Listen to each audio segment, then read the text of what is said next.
السلام عليكم ورحمة الله وبركاته وإذا السلامين طبعا أصحابتك وحرن channelka Mu'min Academy aan computer science soo dhawaada walaalayaal waqti wacan oo wanaagsan fadlan haddii ay tahay markii kugu horreysay aad channelkan aad soo booqato please subscribe saar sidoo kalena gambaleelka furo si muuqaal walba oo aan soo dhigno isla waqtiga aan soo dhigno uu kusoo gaadho sidoo kalena haddii aad like saarteed waad ku mahadsan tahay share dheh si aan malaayiin maylo jiro ugu horreyn markaynu sidaasi aynu soo galno markaasi channelkeena aynu soo kicino browserka inagu jira haddii aan computer isticmaalayno haddii kalena waxaad soo kicinaysaa youtube-ka kadibna qaybta searchinka ayaad markaas waxaad ku qoraysaa Mu'min Academy markaas saasi ugu qorto waxaa markaasi halkan naga soo baxaya contentkii aynu markaasi muuqaaladii aynu soo dhignay youtube-keena haddii aanu markaas saa ugu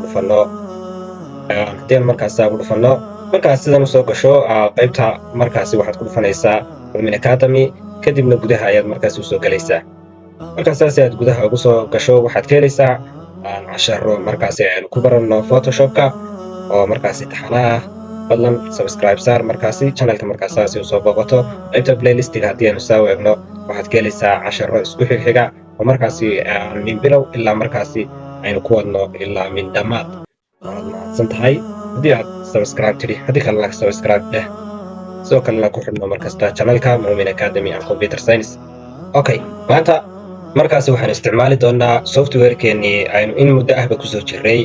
la odhan jiray shirkaddani Adobe ay soo saarto ee la yidhaahdo Adobe Photoshop innagoo markaasi dhowr muuqaal kusoo diyaarinay haddii aan markaasi saa soo kicino photoshopkeena anigu waxaan isticmaalayaa CC 2020 Adobe Creative Cloud CC 2020 ayaan isticmaalayaa adigana markaasi haddii aad isticmaalayso Adobe CC 2020 si fiican ayaad markaasi aad ila socon doontaa insha allahu tacaala marka uu sidaasi kugu soo kaco Adobe CC 2020 waxaynu maanta diyaarin doonaa ID cardkeenii hore ee aynu soo samaynay aynu markaasi kusoo gudbinay channelkani waxaanu samayn doonaa markaasi sida loo daabaco ayaynu ka hadli doonaa waxaad soo furaysaa file kadibna waxaad leedahay new ama waxaad leedahay control n daaqadan ayaa markaasi kusoo baxaysa daaqadan haddii aanad markaas soo baran muuqaalkii hore youtube-keena kaga hadalay inaad soo daawato markaas way kugu filan tahay markaasi halkan waxaynu ka dooranaa qaybta print aynu teginaa kadibna waxaynu kasii dooranaa A4 iyadoo markaasi A4 iyo A6 iyo B5 iyo waxaasoo dhan ay ku jiraan A4 ayaad ka dooranaysaa kadibna waxaynu u daynaynaa markaasi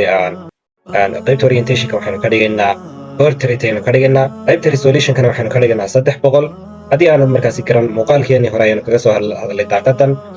waanaad soo daawan kartaa waanaad kala baran kartaa maadaama oo la daabacayo waxaynu ka dhigaynaa CMYK RGB-na way ka soo hadalay CMYK ayaynu ka dhiganaa kadibna waxaan leenahay create intaa marka aynu samayno waxaan leenahay view ayaan leenahay si aynu markaasi u jeexjeexno A4-teena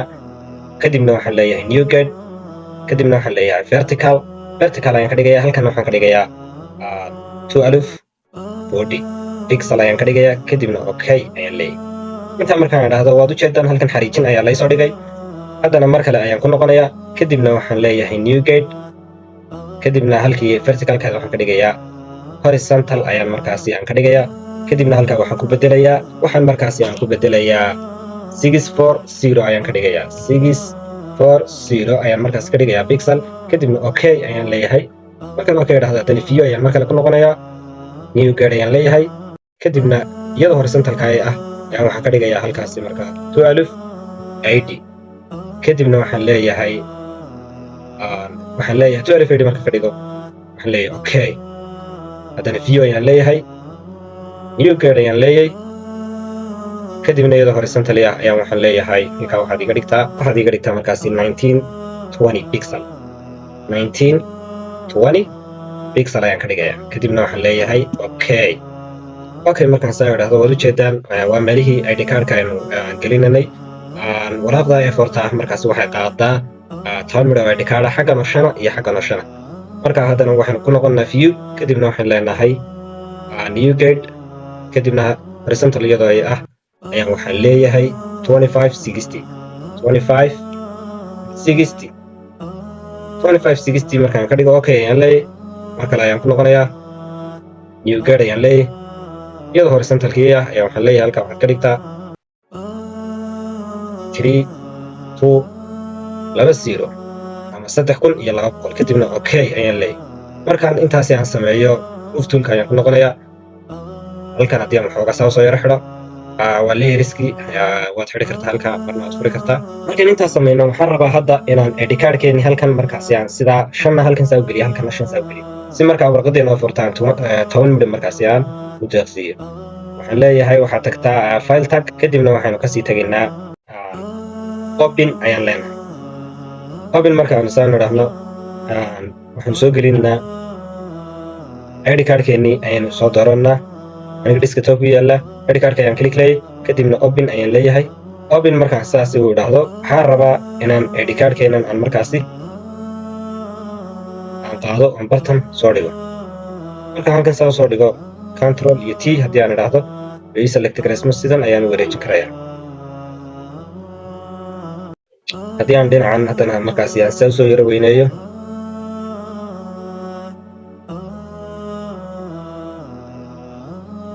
okay markaa xagga ugu sarreysa ayaan geynayaa.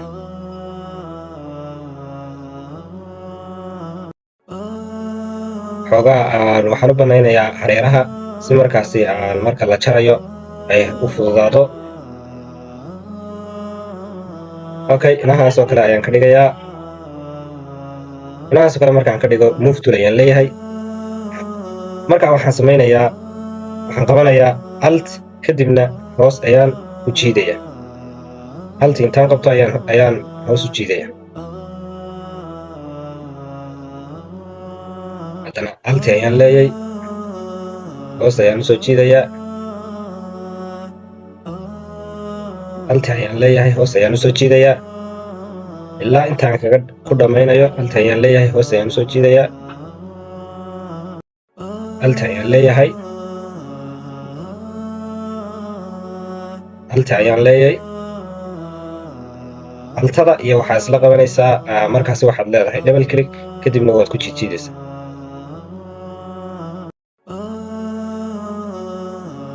alt ayaan leeyahay. asxaabi markaan saas aan ugu dhameeyo move tool ayaan ku noqonayaa si markaasi aan u aragno halkan oo kale haddii aan soo yar dhaweyno control iyo haddii aan idhaahno control iyo plus haddii aan idhaahno saa usoo dhaweyno waad aragtaan liid cad ayaa u dhexeeya. waa meelihii markaasi laga jaraayay sikiintu marisay. haddii markaasi aan idin tuso meelahan markaasi kalarka aan waxoogaa ka bedelo si aad u aragtaan layerska ayaan soo furayaa kadibna waxaan leeyahay qaybtan ayaad markaasi adjustment layerka ayaad dooranaysaa kadibna waxaad leedahay solid color markaa ka dhigta waa kaa waad ujeedaan hadeerto in markaasi space ugu dhexeeya ayaad ujeedaan. okay intaa markaanu samayno waxaanu samaynaynaa waynu save garaynaynaa. markaasi waxaad u save garan kartaa inaad file tagto kadibna aad save as tidhaahdo save as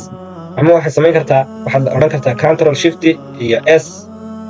kadibna waxaad leedahay save on your computer. markaad tidhaahdo halkan waxaad gelinaysaa markaasi magacii aad doonaysay ayaad gelinaysaa. haddii aan idhaahdo id print aan idhaahdo halkan bsd-ga ahna aan ka bedelo waad ka bedelaysaa waxaad ka dhigaysaa tif ayaad ka dhigaysaa tif maadaama makiimadaha yaryarka imaka ay tifta soo saaraan. halkan waxaa kasii dooranaysaa locationka iyo meesha aad dhigi lahayd kadibna waxaad leedahay save markaad tiraahdo waxaad leedahay okay sidaysaa markaasi igu save garee kadibna okay. ugu dambayn waad ku mahadsan tahay daawashadaada. fadlan like saar sidoo kalena subscribe channelka si aanu hele saaxiib wanaagsan si aanu markaasi aad ula socotid video kastaan soo gelinana jaliska afro si isla waqtigaan soo gelino video kuu soo dhaco waad mahadsan tahay.